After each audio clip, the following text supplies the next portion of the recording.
ক্যান্সারের মূল কারণ হিসেবে একটা ছোট বাচ্চা এখন বলে দিতে পারে যে তামাক বা টোব্যাকো জাতীয় জিনিস। 15 বছরের নিচে বাচ্চা তারা কিছু না কিছু ফর্ম অফ টোব্যাকোতে এক্সপোজার পেয়েছে। বিভিন্ন সুপারস্টাররা, অভিনেতারা এসবের বিজ্ঞাপনও কিন্তু রমরম করে করছেন। অ্যাডভার্টাইজমেন্টগুলো করবেন না প্লিজ। কি কি রেড ফ্ল্যাগ যেটা দেখলেই কোনোভাবে অবহেলা না করে ডাক্তারের কাছে যাওয়া উচিত? মুখে কোনো ছোট আলসার হলো বা ব্যথা হলো, আমরা অনেক সময় ভাবি অ্যাসিডিটির জন্য হচ্ছে।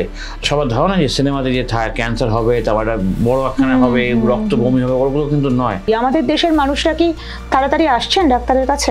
অনেকের ভয় থাকে বায়োপসি করাবো না। আজকাল খুব শুনি রোবোটিক্সের কথা, যেমন এক জুতো সব পায়ে ফিট হয় না, রোবট সব হেড এন্ড নেক সার্জারি করতে পারে না। একজন মুসলিম পেশেন্ট জিভের ক্যান্সার ছিল, সে মসজিদে গিয়ে বেড়াতো, সে যখন গান গাইতে শুরু করে দ্যাট ওয়াজ লাইক মানে আমাদের ভীষণ স্যাটিসফাইং ছিল। নমস্কার, দ্য ওয়ার্ল্ডের আরও একটা এপিসোডে আপনাদের স্বাগত। আজ আমরা যেই বিষয়টা নিয়ে কথা বলবো, যেই অসুখ নিয়ে আলোচনা করব, সেই নামটা শুনলে প্রাথমিকভাবে ভয় পান না এমন মানুষ বোধহয় পৃথিবীতে নেই। ঠিক ধরেছেন, ক্যান্সার। এই ক্যান্সার তো এখন নানা রকমের হয়, মানুষের শরীরে নানা অঙ্গ প্রত্যঙ্গে নানা ধরনের ক্যান্সার হয়। আজ কথা বলবো হেড অ্যান্ড নেক ক্যান্সার নিয়ে, অর্থাৎ মুখ ও গলার ক্যান্সার। কারণ আজ 27শে July world head and neck cancer awareness day. আমাদের দেশে এই ক্যান্সার কিন্তু বিপজ্জনক হারে বাড়ছে, শুধু বাড়ছে না, প্রাণও কাটছে। কিন্তু সময় মতো যদি বোঝা যায়, সঠিক সচেতনতা যদি থাকে, চিকিৎসা যদি তাড়াতাড়ি মেলে, তাহলে কিন্তু এই ক্যান্সারও নিরাময়যোগ্য। এই সমস্ত বিষয় নিয়ে আজ আমরা কথা বলবো এবং আজকের আলোচনায় আমাদের সঙ্গে রয়েছেন অ্যাপোলো মাল্টি স্পেশালিটি হাসপাতালের সার্জিক্যাল অঙ্কোলজি বিভাগের head of the department doctor Shubhadeep Chakraborty. নমস্কার ডাক্তারবাবু। নমস্কার।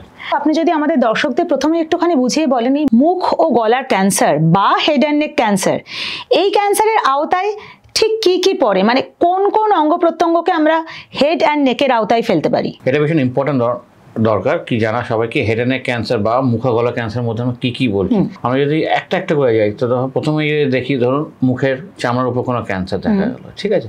তারপর ধরো তোমার জিভের ক্যান্সার, ঠোঁটের ক্যান্সার, গালের ক্যান্সার, মাড়ির ক্যান্সার, দাঁতের গোড়ায় দেখা যায় যেগুলো, বা ধরুন টনসিলের ফোসার টনসিলার ক্যান্সার, আবার আরেকটু পিছিয়ে গেলে আমাদের ল্যারিংসের ক্যান্সার, এইগুলো আছে। এছাড়াও যেটা হয় প্যারোটিড গ্ল্যান্ড হয়, প্যারোটিড গ্ল্যান্ডের ক্যান্সার হতে পারে। কোনো মানে মুখেরই কোনো স্কিন ক্যান্সার, যেগুলো মুখের যেমন বেসেল সেল কার্সিনোমা যেগুলো আছে, সেগুলো ওর মধ্যে ধরা হয়। আর থাইরয়েড ক্যান্সার। এই ক্যান্সারের মূল কারণ হিসেবে একটা ছোট বাচ্চা এখন বলে দিতে পারে যে তামাক বা টোব্যাকো জাতীয় জিনিস বা কিছু। কিন্তু আপনারা চিকিৎসার দিক থেকে, আপনারা ডাক্তারবাবুরা, তারা কি এই ক্যান্সারের কারণ হিসেবে প্রথম ও প্রধান কারণ হিসেবে এই টোব্যাকোকেই চিহ্নিত করছেন? তামাক যদি দেখি, হ্যাঁ, যে প্রায় 75% থেকে 80% হেড অ্যান্ড নেক ক্যান্সারের কারণ কিন্তু প্রাইমারি হচ্ছে তামাকের একটা এক্সপোজার। এটা কোনো না কোনো একটা ফর্মে আছে, সেটা স্মোকলেস হতে পারে, যেমন এই পান মশলা, গুটকা এগুলো, বা স্মোক যেমন সিগারেট হতে পারে। এছাড়াও যেটা অনেকেই মাথায় খেয়াল রাখে না, সেটা হচ্ছে আরও যেগুলো আছে, যেমন ধরুন খুব বেশি ঝাল খাওয়া, স্পাইসেস, ঠিক আছে।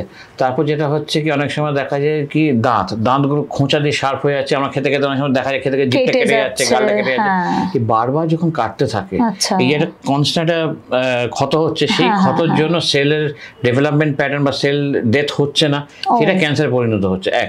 তারপর একটা যেটা সবাই মানে খুবই আমরা অনেক সময় পাত্তা দিতে চাই না, সেটা হচ্ছে কি ওরাল হাইজিন। তো এই মুখের গহ্বরের মধ্যে অনেক সময় ইনফেকশন হতে হতে ওই একই জিনিস, সেই আবার সিগন্যালিং চেঞ্জ হয়ে মুখে ক্যান্সার ধরা পড়ে। এগুলো। তারপর আরেকটা যেটা এখন খুব দেখা যায়, যেটার জন্য আমাদের ল্যারিঞ্জিয়াল কার্সিনোমা বা আহানলি ক্যান্সারও বাড়ছে, সেটা হচ্ছে হুক্কা সেবন করা। তো এইগুলো মেন হচ্ছে। হ্যাঁ, আবার তোমার যদি সিফিলিসের হলে তাদের একটা প্রবণতা থাকে, যারা ধরুন ইমিউনো কম্প্রোমাইজ হয় তাদের মধ্যে প্রবণতা থাকে। তা মাল্টিফ্যাক্টরিয়াল। কিন্তু আমাদের ভারতবর্ষে যদি আমাকে বলা হয়, যদি একটা বলো যেটার জন্য 100% হওয়ার চান্স থাকে, সেটা হচ্ছে কিন্তু তামাক বা তামাক রিলেটেড, তামাকের দ্রব্যাদি যেগুলো কনজিউম করে যেটা করা হয়। তো এইটা যখন একজন চিকিৎসক হিসেবে আপনি বলছেন, বা এটা যখন চিহ্নিত, তাহলে কি এই প্রশ্নটা ওঠে না যে এই পরিস্থিতিতেও আমাদের দেশ ভারতবর্ষ তামাকের এত বড় প্রডিউসার, সম্ভবত বিশ্বের তৃতীয়, এবং টোব্যাকো সেবনেও বেশ এগিয়ে আছে, সামনের দিকেই তার নাম, তো এটা নিয়ে কি কোনো বদল আসা প্রয়োজন বলে আপনার মনে হয়? হয়তো যেটা বললেন, তুমি যেরকম বললে ভারত সেকেন্ড পজিশনে আছে কনজাম্পশনে, প্রোডাকশনে, আমি সেকেন্ড থার্ড অলিম্পিকে হতে চাই বেটার। একদমই তাই। সেকেন্ড যেটা হচ্ছে কি, যেটা বললাম না, যেটা খুব ইজিলি অ্যাভেলেবেল আছে। একটা স্টাডি করা হয়, স্টাডিতে দেখা যায় যে 15 বছরের নিচে বাচ্চা, তাদের মানে স্কুলের যারা যাচ্ছে বিলো দ্য এজ অফ 15, তারা কিছু না কিছু ফর্ম অফ টোবাকোতে এক্সপোজার পেয়েছে। এটা একটা ভীষণ অ্যালার্মিং এ। এবার দেখুন আমরা যদি মনে করি, দেখুন আমরা যতবারই বলি যে গভর্নমেন্ট তো সিগারেট বাক্সের উপর ছবি লাগিয়ে দিয়েছে, স্কুলের 100 মিটারের মধ্যে পাওয়া যাচ্ছে না, সিনেমা হলে প্রচার করছে, সবই করছে, কিন্তু এটা নিজের ভেতর থেকে না এলে হবে না। এবার আমরা যেটা দেখতে পাই যে তামাক যে খাচ্ছে তার ক্যান্সার হচ্ছে, খাওয়ার পর অনেক সময় দেখেছি শেষ হয়ে ট্রিটমেন্ট হয়ে আবার খেতে শুরু করে দিল, তো তাদের রিকারেন্সটাও খুব তাড়াতাড়ি হচ্ছে। Same yes to life and no to tobacco। ঠিক না, আপনি বলছেন বটে সরকারের মতো চেষ্টা করছে, কিন্তু আমরা তো দেখছি যে বিভিন্ন সুপারস্টাররা, অভিনেতারা যারা নানাভাবে মানুষের মনে প্রভাব বিস্তার করেন, তারা কিন্তু এই ধরনের টোবাকো নানা ফর্মে, সেটা পান মশলা হোক বা গুটখা হোক, এসবের বিজ্ঞাপনও কিন্তু রমরম করে করছেন। এটাকে কি বলবেন? একই সুপারস্টার কোথাও দুধ বিক্রি করছে, মা বলছে দেখো ওই সুপারস্টারটা দেখাবে, কারণ নাম নিচ্ছি না, ওই হিরো দেখো দুধ খাচ্ছে, তুমিও খাও। তখনই বাচ্চা কিন্তু এসে বলছে যে ওই সুপারস্টার তো এই পান মশলাটা বা গুটখাটাকে তো উনি প্রমোট করছেন, তাহলে আমি ওটা খাবো না। তো এইটা একটা ব্যাপার আছে। এটা মানে আমার মানে ওয়ালের থ্রুতে আমি এই সব সুপারস্টার হিরো হিরোইনদের বললাম অর্থ উপার্জন করছেন, সবই ভালো, কিন্তু একটা সময় আপনার বিবেকে উত্তর দিতে হবে, এই অ্যাডভার্টাইজমেন্টগুলো করবেন না প্লিজ। খুবই জরুরি একটা অনুরোধ। আচ্ছা ডাক্তারবাবু, আমরা ফিরে আসি আবার এই অসুখের কথায়। কি কি রেড ফ্ল্যাগ আমি বলতে পারি যে যেটা দেখলেই কোনোভাবে অবহেলা না করে ডাক্তারের কাছে যাওয়া উচিত? এক হচ্ছে, দেখুন মোস্ট কমন যেটা হয় কি, মুখে কোনো ছোট আলসার হলো বা ব্যথা হলো, আমরা অনেক সময় ভাবি অ্যাসিডিটির জন্য হচ্ছে, ধরুন সেটা 2 সপ্তাহ ধরেও ঠিক হলো না, তখন আপনি আপনার অ্যাটলিস্ট আপনার ফ্যামিলি ফিজিশিয়ান বা কারোর কাছে দেখান, অনেক সময় হতে পারে। আবার বারবার দাঁতের গোড়ায় ইনফেকশন, আমরা তো মনে করি না ওটা ইনফেকশন ঠুকে যাবে, ওটার জন্য হতে পারে।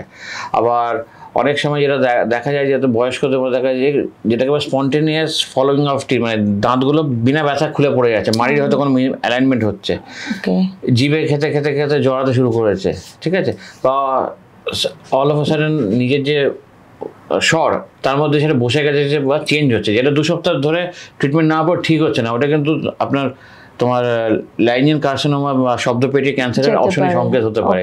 তো এইগুলো খুব দরকার। সেই জন্য আমরা সবসময় বলি কি, যখন আমরা দাঁত পরিষ্কার করছেন, সকালে উঠছেন, অ্যাটলিস্ট মুখের সামনে আয়নাতে সেলফ ওরাল ক্যাভিটি ইন্সপেকশন করুন, গলাটা তুলে দেখুন কোনো সোয়েলিং দেখতে পাচ্ছেন কিনা। অনেক সময় যেটা দেখা যায় থাইরয়েড ক্যান্সার ইনসিডেন্টাল পাওয়া যায়, মানে আমাদের যে একটা সবার ধারণা যে সিনেমাতে যে ক্যান্সার হবে, তারপর একটা বড় একখানা হবে, রক্ত বমি হবে, ওগুলো কিন্তু নয়।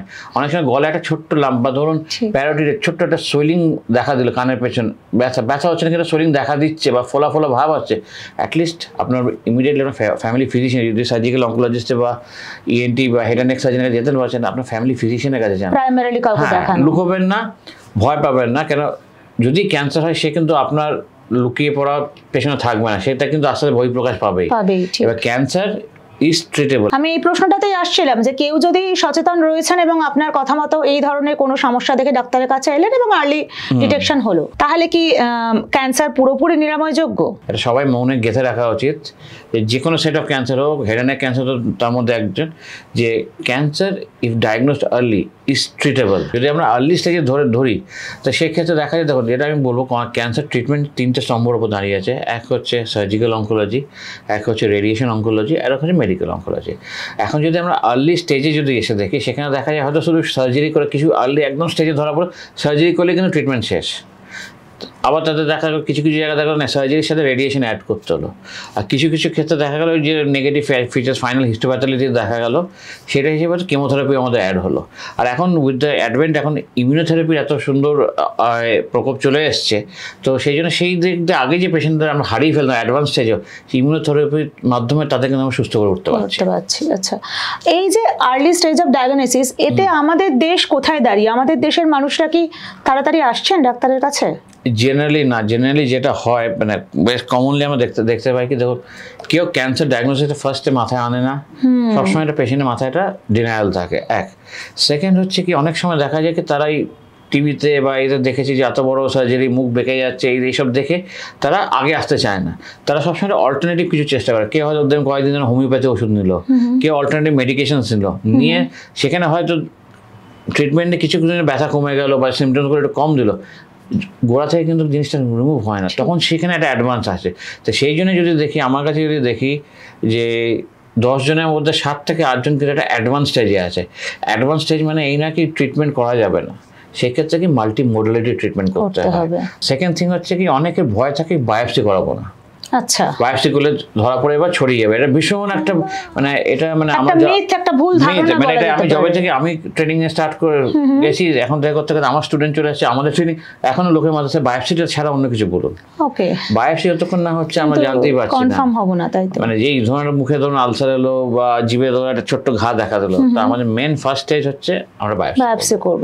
তারপরে নেক্সট স্টেজে এটা করবো যেটা আমরা জানতে হবে যে এটা কোথায় আছে, কোন স্টেজে আছে, সেই জন্য আমরা টেস্ট করি, তারপর সেখানে দেখে ট্রিটমেন্টটা প্ল্যান করা। ঠিক, আজকাল খুব শুনি রোবোটিক্সের কথা, রোবোটিক সার্জারি করে ক্যান্সার সেরে গিয়েছে বা ক্যান্সারের সার্জারিতে দুরন্ত ভূমিকা নিচ্ছে। এই রোবোটিক সার্জারিটা ঠিক কি এবং হেড অ্যান্ড নেক ক্যান্সারের ক্ষেত্রে এটা ঠিক কতটা এগিয়ে দিচ্ছে চিকিৎসাকে?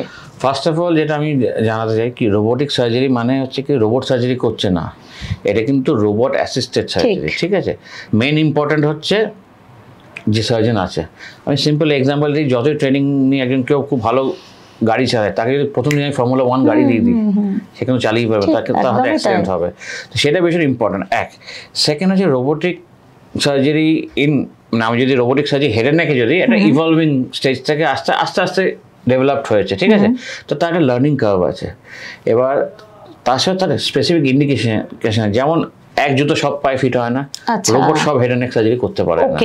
এবার যদি এটা ভীষণ দরকার। এবার দেখা যায় যেটা জেনারেলি আমরা যেটা খুব পপুলার যদি দেখি হেড অ্যান্ড নেকে যদি দেখি, থাইরয়েড ক্যান্সারের একটা বড় রোল আছে, কেন কি কোনো দাগ হয় না, কিচ্ছু হয় না, খুব সুন্দর সার্জারিটা হয়, সেখানে পোস্ট অফ রিকভারিটা খুব ভালো হয়। এবার কিছু কিছু ক্ষেত্রে তো নেক ডিসেকশন করা হলো, যেখানে শুধু নেক ডিসেক্ট করা হচ্ছে, সেই ক্ষেত্রে রোবটের মানে হেড অ্যান্ড নেক সার্জারিতে রোবটের সেখানে মানে তুলনা নাই। আচ্ছা, মানে আরো অ্যাকিউরেট, আরো নিখুঁত ভাবে গোটা বিষয়টা করা যেতে পারে। যেমন এখন মনে করো না আমি এটা উপর থেকে দেখছি রোবট কিনা সেটা ভেতরে, যেন অনেক 3D তে আমি যখন কনসোলে বসি দেখে মনে হয় যেন পুরো আমি ভেতরে বসে সার্জারিটা করছি, আমার এক একটা নার্ভ এক একটা ভেসেল দেখতে পাচ্ছি, সেই জন্য একটু ওই নার্ভ ড্যামেজ এগুলো খুব কম হয়। ওকে ওকে, আচ্ছা একটু অন্যরকম কথা জানতে ইচ্ছা করছে। আপনার তো এত দিনের অভিজ্ঞতা, এত রোগী দেখেছেন, এত সার্জারি করেছেন, তো আমাদের দর্শক বন্ধুদের অনুপ্রেরণা বাড়ানোর জন্য বা তাদের উদ্বুদ্ধ করার জন্য এমন কোনো দু একটা দৃষ্টান্ত দিতে পারেন যে ক্যান্সার জয়ীর গল্প, যাদের হয়তো এরকম ক্যান্সার খুব খারাপভাবে হয়েছিল কিন্তু তারা সেটা পার করে আজকে আলোর পথ দেখেছেন, মানে ফিরে আসার কোনো গল্প? আজ থেকে 7-8 বছর আগেকার কথা ছিল, একজন পেশেন্টের অ্যাডিনয়েড সিস্টিক কার্সিনোমা, রেয়ার টাইপের ফর্ম ছিল, যেটাকে আমি যে সিম্পল ভাবে করি মাড়ির ক্যান্সার। আচ্ছা, এবার তো মাড়ির ক্যান্সার হয়, ট্রিটমেন্ট হয়, ট্রিটমেন্ট চলাকালীন করতে তারপরে যখন রেডিয়েশন চালু হবে সব প্ল্যান হচ্ছে, ট্রিটমেন্ট চলছে, তখন ওর অপোজিট সাইডে একটা দেখা যায়। তবে দুদিকে দুটো মাড়িতে ক্যান্সার, প্রথম মাড়িটা বাদ দিয়ে আমরা পায়ে হাড় লাগিয়ে রিকনস্ট্রাক্ট করেছি, এইদিকে তখন আমরা ছাতির মাংস দিয়ে করলাম। আচ্ছা, সেই পেশেন্ট তারপরও আমাদের কাছে প্রায় 5 বছর ফলো আপ হয়েছে, তারপর ফলো আপে ছিল না, কিন্তু ও একটা নর্মাল লাইফস্টাইল করেছে। আমি বলবো না কি একদম এক্স্যাক্টলি সে মানে আগে যেমন মাংস করতে পারতো সে করতো, সেটা করতে পারতো। আচ্ছা, ঠিক আছে, এটা হলো। তো এইগুলো যখন করা হয় তখন এগুলো খুব আমাদের মানে মনে হয় কি হ্যাঁ ক্যান্সার সার্জারি আমরা করছি বা ক্যান্সার থেকে মুক্ত করতে পারছি, ইভেন ইন অ্যাডভান্স ডিজিজ। এখন হচ্ছে দ্য এরা অফ ডিএসকেলারেশন আর পার্সোনালাইজ ট্রিটমেন্ট। আমার সবসময় পেশেন্টকে তার অকুপেশন তার কি নিয়ে ট্রিটমেন্ট করি।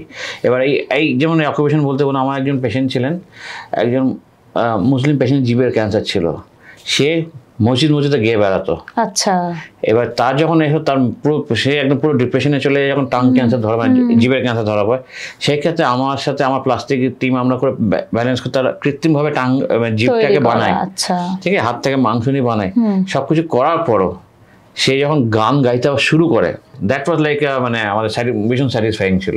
অসাধারণ।